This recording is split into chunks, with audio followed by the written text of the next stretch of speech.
दुर्वासा ऋषि के शाप के कारण देवराज इंद्र को और देवताओं को अपार कष्ट भोगना पड़ा। तीनों लोकों पर दैत्यराज बलि का कब्जा हो गया।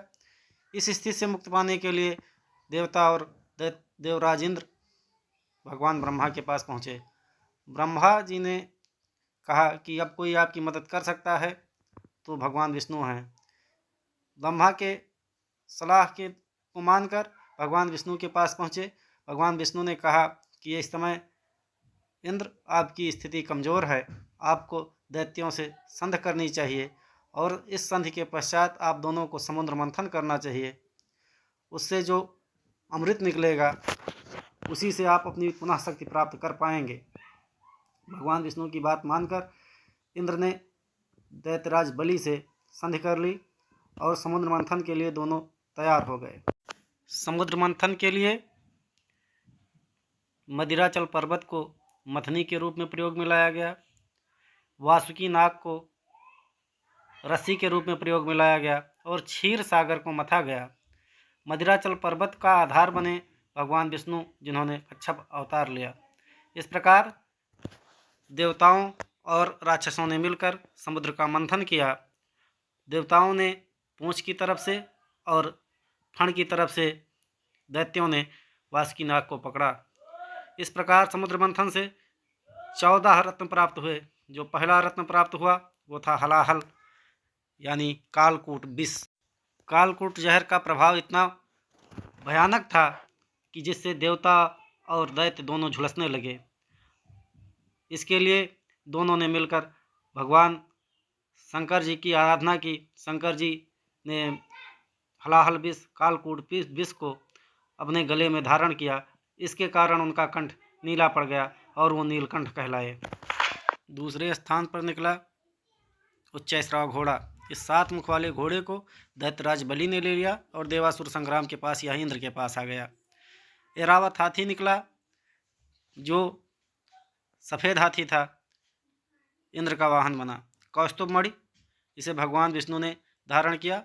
कलयुग में यह केवल इच्छाधारी नागों के पास बची है।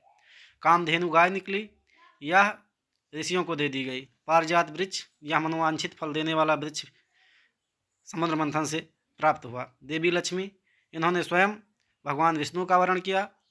अप्सरा रंभा, इस दक्ष नृत्यांगना को इंद्रलोक भेज दिया गया। कल्पवृक्ष, यह भी इंद्रलोक में स्थित है। वारुणी देवी निकली जिनके हाथ में मदिरा थी और यह देवी मदिरा लिए असुरों को प्राप्त हुई। 5 जन शंख निकला, भगवान विष्णु को प्राप्त हुआ, जिसे द्वापर के कृष्ण अवतार में उन्होंने कुरुक्षेत्र में बजाया था।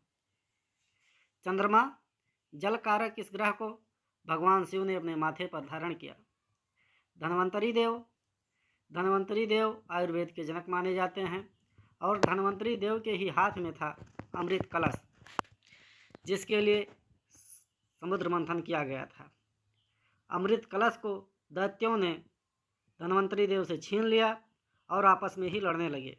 ऐसी स्थिति को देखकर भगवान विष्णु ने भुवन मोहिनी का रूप धारण किया और दैत्यों की तरफ चले। दैत्य उन पर मुग्ध हो गए और उनसे अमृत का बंटवारा करने के लिए कहा। भगवान विष्णु ने पहले देवताओं को अमृत पिलाने की बात कही और देवताओं को अमृत पिलाया। ऐसी स्थिति में उनकी शक्ति पुनः वापस प्राप्त हो गई और देवताओं और दैत्यों में देवासुर संग्राम प्रारंभ हो गया।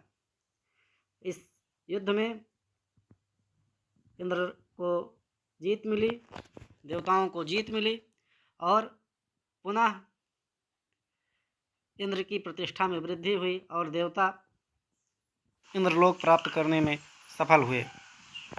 इस प्रकार ये जो कथा थी वो समुद्र मंथन की थी। समुद्र मंथन में क्षीर सागर को मथा गया। वासुकी नाग का प्रयोग रस्सी के रूप में किया गया। मदिराचल पर्वत का प्रयोग मथनी के रूप में किया गया। भगवान विष्णु उस मथनी का आधार बने, कच्छप रूप धारण किया और अपने ऊपर मदिराचल पर्वत को रखवाया, जिससे समुद्र मंथन हो सके। समुद्र मंथन की ये कहानी कैसी लगी कमेंट के माध्यम से बताइएगा। अगर ये प्रोग्राम आपको अच्छा लगा हो तो हमारे चैनल को सब्सक्राइब कीजिए, लाइक कीजिए, शेयर कीजिए, जिससे सनातन धर्म को बढ़ावा मिले और अपनी जड़ों को लोग जान पाएँ। धन्यवाद।